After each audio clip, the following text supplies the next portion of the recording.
Washington. Former President George W. Bush has delivered a scathing warning about Donald Trump, saying his America First philosophy portends a dangerous inward turn that is eroding democracy at home and threatening stability around the world.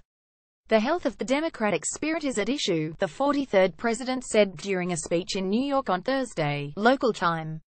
And the renewal of that spirit is the urgent task at hand. Since World War II, America has encouraged and benefited from the global advance of the free markets, from the strength of democratic alliance and from the advance of free societies, Bush said.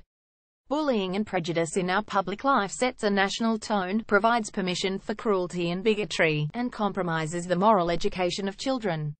He also warned of the dangers of a worldwide pattern of countries, including some in Europe, turning inward. And though Bush did not name Trump by name during his remarks, his warning about the current U.S. chief executive was clear. America is not immune from these trends, Bush said. Bigotry seems emboldened. Our politics seems more vulnerable to conspiracy theories and outright fabrication. Several hours before Bush spoke, Trump delivered a conspiracy theory via a remarkable tweet in which he suggested Russian officials, the FBI and the Democratic Party worked together to create a dossier of potentially incriminating information about him during the 2016 presidential election. One line of Bush's speech appeared pointedly aimed at Trump, and we know that when we lose sight of our ideals, it is not democracy that has failed, it is the failure of those charged with preserving and protecting democracy. Former U.S. President George W. Bush speaking out in New York. Photo op. It contained two words, preserving and protecting, that appear in the oath of office both he twice and Trump have taken. The former Texas governor and son of the 41st president, George H. W. Bush, also spoke of a casual cruelty that has seeped into American politics and culture.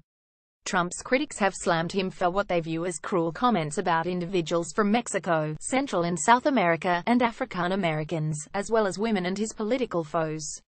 Former U.S.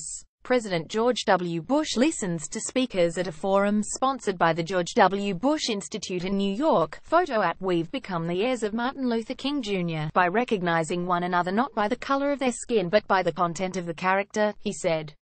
This means that people of every race, religion and ethnicity can be fully and equally American. It means that bigotry or white supremacy in any form is blasphemy against the American creed. The audience, which remained silent during most of the remarks, cheered after that portion. Trump has given cover to white supremacist groups that organized a rally in Charlottesville, Virginia, in August that turned violent and left one counter-protester dead, saying both sides were at fault and that among the white supremacists some were good people.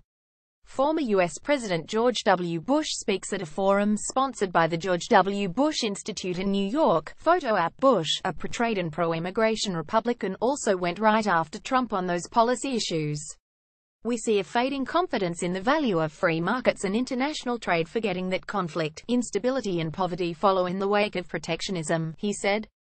We've seen the return of isolationist sentiments, forgetting that American security is directly threatened by the chaos and despair in distant places. Past presidents of both parties believed American security and prosperity depended on success of freedom around the world. They knew that the success depended, in large part, on U.S. leadership, Bush said, later adding, we need to recall and recover our own identity. We only need to remember our values. MCT